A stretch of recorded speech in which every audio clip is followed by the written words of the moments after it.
अस्सलाम वालेकुम। Second year math chapter number 7 vectors. In physics and mathematics and engineering, there are two important quantities known as scalars and vectors. तो firstly scalar क्या होता है जी, या scalar quantity भी हम कह सकते हैं। A scalar quantity are simply a scalar is one that possesses only magnitude, and vector quantity या or simply a vector is one that possesses both magnitude and direction. तो मैग्नीट्यूड के साथ साथ डायरेक्शन भी हो तो उसको हम वेक्टर कहते हैं या वेक्टर क्वांटिटी कहते हैं। वेक्टर के बारे में मज़ीद भी कुछ इन्फॉर्मेशन है, वो आपको टेक्स्ट बुक पे पेज नंबर 325 और 326 7 पे मिल जाएगी। आप वहाँ से इसके बारे में देख लीजिएगा। मैग्नीट्यूड है, मैग्नीट्यूड को लेंथ भी कहते हैं, लेंथ को नॉर्म भी कहते हैं, ये बड़ा इंपॉर्टेंट पॉइंट है। और यूनिट वेक्टर किसे कहते हैं? Vector whose magnitude is equal to 1 is called unit vector. इसी तरह से नल वेक्टर किसे कहते हैं? और नेगेटिव ऑफ वेक्टर क्या है, इक्वल वेक्टर्स क्या हैं, ये आपको पेज नंबर 325 और 326 पे मिल जाएगा। आज हम सिंपली एक्सरसाइज की तरफ मूव करने लगे हैं। एक्सरसाइज 7.1, इसमें आपको ये कहा गया है कि वेक्टर की फॉर्म में इसको लिखें। सबसे पहले इस बात को अंडरस्टैंड कर लें। फॉर एग्ज़ाम्पल ये है एक point, let's say X Y कह लेते हैं। अब इसका नाम रख देते हैं लेट्स से ए पॉइंट। मैं कहता हूँ आप यहाँ पर हैं, आप अपने आप को कंसीडर कर लें ओरिजिन पे, यानी 0 0 पे। और फॉर एग्ज़ाम्पल ए एक पर्सन है जो इस प्लेन में इस पोजीशन पे खड़ा है।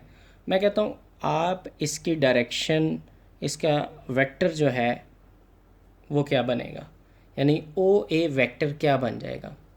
तो ओ ए वेक्टर सिंपली बन जाएगा, आपने करना क्या है, आपने x के साथ i लिख देना है और y के साथ j लिख देना है। i जो है वो x एक्सिस की डायरेक्शन को शो करता है और y जो है j जो है वो y एक्सिस की डायरेक्शन को शो करता है। तो इस तरह से आप वेक्टर लिखते हैं। अच्छा, वेक्टर की लिखने की एक और नोटेशन भी है, या सिंपली आप इसको इस तरह भी लिख सकते हैं, O A vector is equal to x comma y. पहले स्मॉल ब्रैकेट्स में लिखा हुआ था, तो स्मॉल ब्रैकेट्स में लिखा हो तो इट मीन्स ये पॉइंट लिखा हुआ है, लेकिन अगर आप इसको स्क्वायर ब्रैकेट्स में लिख देंगे तो ये भी वेक्टर ही बन जाएगा, यानी कि इसका मीनिंग भी सेम यही कहलाएगा, एक्स आई प्लस वाई जे। लेकिन मैं आपको प्रेफर करूँगा कि इस फॉर्म में ही लिखें ताकि इजीली आई और जे में कोई कन्फ्यूजन ना रहे। अच्छा, दूसरी बात ये है कि मैं कहता हूँ ये ए है और ये बी वेक्टर है, बी पॉइंट है। ए बी आप वेक्टर लिखें तो ए बी वेक्टर कैसे लिखा जाएगा? डायग्राम सिर्फ समझाने के लिए बनाई है, आप इसको डायरेक्टली फाइंड करके नहीं लिख सकते। आप पहले ओ बी वेक्टर फाइंड करेंगे, यानी कि ओ बी वेक्टर अब आपको फाइंड करना आ चुका है। कैसे फाइंड करना है कि अगर ये पॉइंट लिखा हुआ है एक्स वाई, तो x के साथ i लिखते हैं, y के साथ j लिखते हैं, माइनस ओ ए वेक्टर। तो ये आपके पास ए बी वेक्टर आ जाएगा। अच्छा जी, अब O B vector minus O A vector हम ये डायग्राम से तो नहीं याद रखना, आपने यहाँ से याद रखना है। ए बी वेक्टर है तो पहले ओ बी वेक्टर लिखें माइनस ओ ए वेक्टर लिखें। क्लियर है? यानी कि कह लें पहले हेड लिखें माइनस फिर टेल लिखें। अच्छा जी, देन एक और बात है कि किसी भी वेक्टर का अगर डायरेक्शन चेंज कर दी जाए, फॉर एग्ज़ाम्पल मैं इसकी डायरेक्शन चेंज कर देता हूँ, तो ए बी वेक्टर जो है वो बी ए वेक्टर के इक्वल नहीं होता, लेकिन ए बी वेक्टर हम कह सकते हैं कि इक्वल है माइनस बी ए वेक्टर के। तो ये कुछ चीज़ें थी जो आपको समझाई। अब हम सिंपली क्वेश्चन की तरफ मूव करते हैं। नेक्स्ट एक्सरसाइज 7.1 का क्वेश्चन नंबर 1 है, write the vector P Q in the form of x i plus y j. और फर्स्ट पार्ट में देखें पी भी आपके पास एक पॉइंट गिवन है, क्यू भी एक पॉइंट गिवन है। ये पॉइंट कैसे गिवन है ये मैं क्यों कह रहा हूँ, क्योंकि ये लिखा हुआ है स्मॉल ब्रैकेट्स में, तो इसलिए ये पॉइंट है। तो पी क्यू वेक्टर फाइंड कैसे करना है, हेड माइनस टेल, यानी कि ओ क्यू, इसको पढ़ते हैं position vector of Q minus O P position vector of P, head to tail. ठीक है, हेड पहले लिखा देन माइनस टेल लिखी। कुछ स्टूडेंट हाली Q vector minus P vector लिख देते हैं, इस तरह से नहीं आपने लिखना, O Q minus O P लिखना है। अब वेक्टर फॉर्म में ओ क्यू को कैसे लिखेंगे, 6i और माइनस 2j। ठीक है, पहले कोफिशिएंट के साथ आप i लिख दें x कोफिशिएंट के साथ, और y कोफिशिएंट के साथ j लिख दें, तो ये वेक्टर नोटेशन बन जाती है। Minus next O P 2i plus 3j।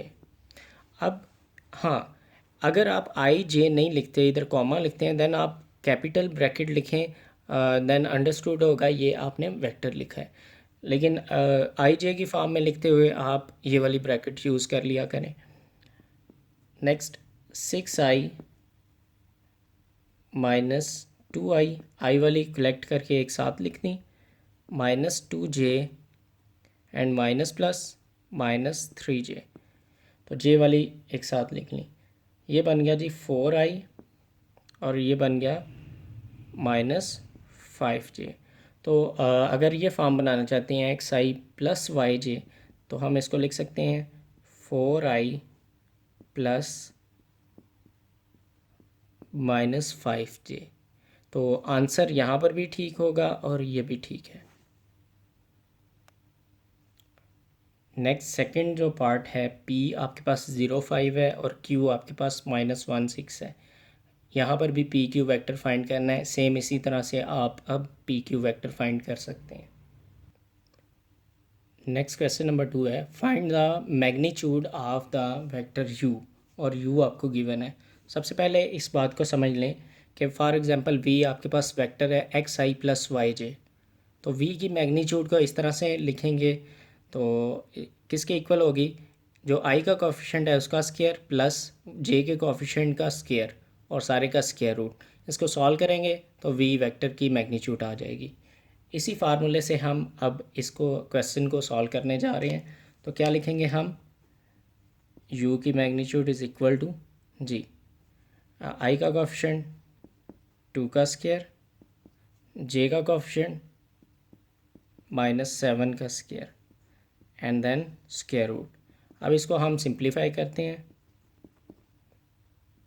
49 and 53। अब अगर आप इसको मज़ीद सॉल्व कर सकते तो सॉल्व करके आंसर लिखना था, इसको मज़ीद सॉल्व नहीं किया जा सकता तो इतना ही आंसर काफ़ी है। नेक्स्ट सेकंड पार्ट और थर्ड पार्ट अब आप सॉल्व कर सकते हैं। आई प्लस जे लिखा हुआ है, आई का कोफिशिएंट 1 है, जे का कोफिशिएंट भी 1 है, तो 1 का स्क्वायर प्लस 1 का स्क्वायर का अंडर रूट यानी अंडर रूट 2 इसका आंसर आ जाएगा। नेक्स्ट ये लिखा हुआ है, अब आप इसको चेंज करके इस तरह से भी लिख सकते हैं कि 3 के साथ आई लिखते हैं क्योंकि ये स्क्वायर ब्रैकेट लिखी हुई है, -4 के साथ जे लिखते हैं, तो ये दोबारा से वही क्वेश्चन बन जाएगा। इसकी मैग्नीट्यूड फाइंड कर लें, तो मैग्नीट्यूड कैसे फाइंड करेंगे, आई के कोफिशिएंट का स्क्वायर, जे का कोफिशिएंट क्या है -4, तो ये आपके पास क्या आ गया 9 प्लस 16 25 अंडर रूट जी। आंसर तो +-5 आ रहा है, लेकिन आप क्या फाइंड कर रहे हैं, मैग्नीट्यूड, और मैग्नीट्यूड एक लेंथ होती है, तो लेंथ हमेशा पॉजिटिव होती है, इसलिए हम -5 को इग्नोर करेंगे और +5 लिख देंगे। नेक्स्ट क्वेश्चन नंबर 3 है, u भी गिवन है वेक्टर, v वेक्टर भी गिवन है और w वेक्टर भी गिवन है। अब सबसे पहले u plus V minus W find करना है, तो u में पहले v को प्लस कर लें, मैं डायरेक्ट ही कर रहा हूँ, आप इस तरह से करना, पहले u वेक्टर लिखना, फिर प्लस लिख के v वेक्टर लिखना, फिर माइनस लिख के w वेक्टर लिखना। तो मैं u प्लस v का फाइनल आंसर लिखने लगा हूँ, 2 + 1 3i -7 -6 एंड -13j। ये u प्लस वी हो गया और w वेक्टर अभी मैं वैसे लिख रहा हूँ। अब इसको w वेक्टर के साथ ऐड करते हैं, 3i -13j और माइनस w वेक्टर है आपके पास -i + j। अब इनको सॉल्व कर लें, 3i minus minus plus 1i यानी i -13j minus plus minus j। तो हमारे पास फाइनल आंसर आ गया 4i -14j। Next second part है 2u - 3v + 4w। तो इसको सॉल्व कैसे करेंगे, पहले 2 लिखेंगे देन u वेक्टर, देन -3 लिखेंगे and v vector, then +4 and w vector. जी अब सबसे पहले इसको मल्टीप्लाई कर लें, ये बन गया 4i -14j और ब्रैकेट्स अभी लगे रहने दें जी, माइनस एज इट इज़ 3 को जस्ट मल्टीप्लाई करें तो बन गया। अगर आप -3 को मल्टीप्लाई करेंगे तो इधर प्लस लिख लें, मैं हाल ही 3 को मल्टीप्लाई कर रहा हूँ, 3i 3 × 18j +4 को मल्टीप्लाई कर रहा हूँ तो -4i + 4j। जी आप इनको ऐड सब्ट्रैक्ट कर लेते हैं, पहले 4i - 3i ये बन गया जी 1i यानी i -14j minus minus +18j, तो -14 + 18 हो जाता है +4j। ये हमने इनको सॉल्व किया और लास्ट पे जो है इसको एज इट इज़ लिखने लगे हैं। अब जी इन दोनों को ऐड कर लें तो1i प्लस माइनस माइनस -4i ये बन गया -3i, 4j + 4j + 8j और ये फाइनल आंसर आ गया। नेक्स्ट थर्ड पार्ट है 1/2u + 1/2v + 1/2w। इसको आप कैसे फाइंड करेंगे, इसको फाइंड करने के 2 वेज़ हैं। एक तो यही है, पहले 1/1 1/2 से मल्टीप्लाई कर लें, देन आप लास्ट पे इनको ऐड कर लें। दूसरा स्टेप इसका बड़ा ही इजी है कि 1/2 देखें सब में से कॉमन आ रहा है तो आप कॉमन ले लें, u + v + w यही रह गया। अब u + v + w पहले करें, देन जो फाइनल आंसर आएगा उसको 1/2 से डिवाइड कर लेना और फाइनल आंसर आ जाएगा।